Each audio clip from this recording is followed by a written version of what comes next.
आज हम बात करेंगे कि मंदिर में रखा हुआ लोटा जल क्यों इतना महत्वपूर्ण है और उसे किस सही तरीके से उपयोग में लाना चाहिए। साथ ही हम यह भी जानेंगे कि मंदिर में लोटा किस धातु का होना चाहिए, क्या पीतल, तांबा या कुछ और। कई लोग इस बारे में अनजाने में गलतियां कर देते हैं और बाद में उन्हें पछताना पड़ता है। इस वीडियो में हम आपको बताएंगे कि इन गलतियों से कैसे बचें, क्योंकि इससे नुकसान हो सकता है। मंदिर में एक लोटा जल हमेशा सही तरीके से रखना चाहिए। मंदिर में जल क्यों रखा जाता है? जल को अमृत माना जाता है और यह देवी देवताओं के लिए विशेष महत्व रखता है। मंदिर में एक लोटा जल रखना उतना ही आवश्यक है जितना कि आप रोजाना भोजन करते हैं। जब हम भगवान की पूजा करते हैं तो तांबे या पीतल के पात्र में एक लोटा जल जरूर रखना चाहिए। यह जल एक सागर की तरह होता है और हमारे जीवन के दुखों को समाप्त करने में मदद करता है। यदि कोई व्यक्ति भगवान को रोजाना भोजन नहीं कर सकता तो वह मंदिर में एक लोटा जल रख सकता है, जिससे उसकी पूजा पूरी होती है, ताकि भगवान इसे ग्रहण करें और यह जल रूपी प्रसाद अगले दिन सुबह आप प्रसाद समझकर ग्रहण करें। लेकिन याद रखें, मंदिर में रखा जल कभी भी तुलसी में अर्पित नहीं करना चाहिए, क्योंकि यह जल सभी देवी देवता ग्रहण करते हैं। हाँ, अगर आपके घर में लड्डू गोपाल या राधा कृष्ण हैं और आप एक लोटा जल उनके लिए अर्पित करते हैं तो आप अगले दिन यानी सुबह के समय वह जल तुलसी में चढ़ा सकते हैं। मंदिर में रखा जल अगले दिन यानी सुबह अपनी आंखों को धोने के लिए प्रयोग करें। इससे आंखों की रोशनी बढ़ती है और आंखों की बीमारियां दूर होती हैं। शास्त्रों के अनुसार जो लोग मंदिर में एक लोटा जल भरकर नहीं रखते, उनके घर में अकाल पड़ जाता है, घर की स्थिति खराब हो जाती है, परिवार में मुसीबतें आ जाती हैं और गरीबी का सामना करना पड़ता है। आप चाहे तो एक लोटा जल में फूल आदि डालकर रख सकते हैं, जो बहुत शुभ माना जाता है। मंदिर में रखा जल का एक और उपयोग यह है कि इसे घर की रसोई में, खाना बनाने में या पीने में भी प्रयोग कर सकते हैं। लेकिन यह जल तभी इस्तेमाल करें जब आपके घर में सात्विक भोजन बनता हो। अगर लहसुन या प्याज का इस्तेमाल होता है तो इस जल का प्रयोग खाना बनाने में नहीं करें। इस जल को परिवार के सभी सदस्य थोड़ी थोड़ी मात्रा में पी सकते हैं और बचा हुआ जल आप घर के पौधों में डाल सकते हैं। यह जल व्यर्थ नहीं होता, इसके बहुत सारे उपयोग होते हैं।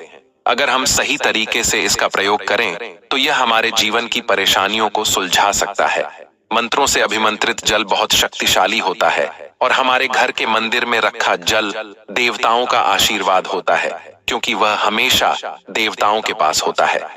इस जल में सभी सकारात्मक शक्तियां समाहित होती हैं और अगर हम इसका सही प्रयोग करें तो यह हमारे जीवन में सकारात्मक परिवर्तन ला सकता है। मतलब आप जल को पीने, खाना बनाने, घर में छिड़काव करने में इस्तेमाल करते हैं तो इससे हमारी समस्याओं का समाधान होता है।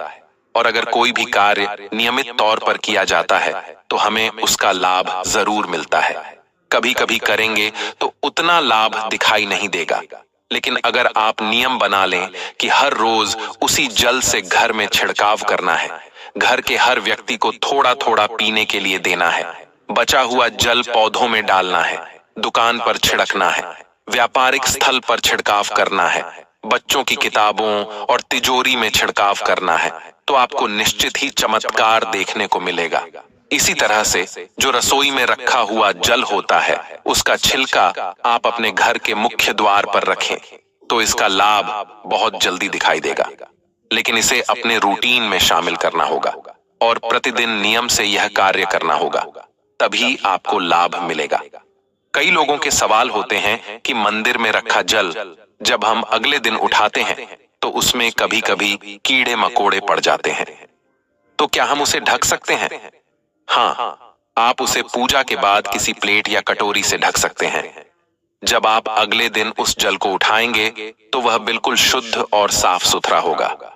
आप इस जल का प्रयोग किसी भी कार्य में कर सकते हैं। जब भी आप घर के मुख्य द्वार पर जल छिड़काव करें तो गणेश जी का मंत्र ओम गणपतये नमः जरूर बोलें। और जो हमने आपको वीडियो में बताया है उसे ध्यान से समझकर अपने घर के मुख्य द्वार पर जल का छिड़काव करें। अब जानते हैं कि दीपक किस पदार्थ का होना चाहिए।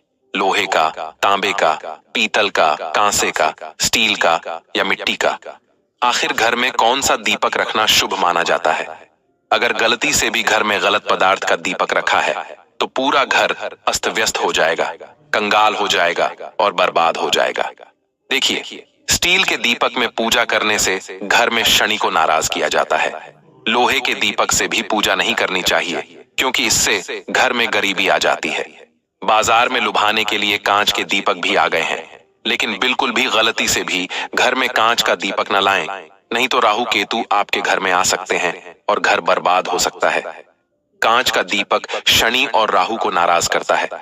तांबे का, पीतल का और मिट्टी का दीपक धन की देवी लक्ष्मी को आकर्षित करता है। घर में कोई भी अन्य प्रकार का दीपक लाना सही नहीं माना जाता। पीतल और मिट्टी के दीपक को शुभ और मंगलकारी माना जाता है, क्योंकि यह शनि और राहु केतु को प्रसन्न रखता है, साथ ही मंगल ग्रह का भी असर कम करता है। कच्चा कलवा और रुई से जलने वाला दीपक सर्वोत्तम होता है। जो लोग सूती धागे से हाथ पर बांधने वाली बाती तैयार करते हैं, उनके घर में समस्याएं और गरीबी आ सकती हैं। रुई और कच्चा कलवा का दीपक ही शुभ माना जाता है। अब जानते हैं मंदिर में घंटी क्यों बजाई जाती है। शंकर के मंदिर में घंटी बजाने का उद्देश्य क्या है? ताली क्यों बजाई जाती है? शास्त्रों के अनुसार जब भी आप मंदिर या घर में घंटी बजाते हैं तो शिव महापुराण, लिंग पुराण और विष्णु पुराण में कहा गया है कि घंटी का नाद करते ही जितने तीर्थ हैं, साधक जो साधना कर रहे हैं, जप और तप हो रहे हैं, जितने दान किए जा रहे हैं, उन सभी पुण्यों का फल उस समय आपके खाते में जमा हो जाता है। अब मंदिर में ताली बजाने का महत्व भी समझें। जब लोग भजन कर रहे होते हैं, साधना में होते हैं, अभिषेक कर रहे होते हैं या पूजा में व्यस्त होते हैं, तो 3 बार ताली बजाने से उनका पूरा पुण्य हमारे खाते में आ जाता है, जिससे हमारा भाग्य उज्जवल हो जाता है। एक महत्वपूर्ण बात यह है कि घर में गरुड़ घंटी का नाद करना बेहद शुभ माना जाता है, मगर बच्चों को खेल के तौर पर घंटी नहीं दी जाती, क्योंकि घंटी का नाद करते समय सभी का पुण्य हमारे खाते में आ जाता है। इसलिए घंटी का नाद केवल पूजा और भजन के समय ही करना चाहिए। इसे खेल खिलौने के रूप में न लें। मंदिर में घंटी बजाने का तरीका भी महत्वपूर्ण है। यह हमेशा प्रेम और श्रद्धा से बजानी चाहिए, न कि जोर जोर से। कई बार लोग मंदिर का पट बंद होने के बाद भी घंटी बजा देते हैं, जिससे पाप लगता है। अगर भगवान मंदिर में विश्राम कर रहे हैं तो उस समय घंटी बजाना घोर पाप माना जाता है। मंदिर बंद होने पर घंटी को रस्सी से बांध दिया जाता है ताकि वह न बजे।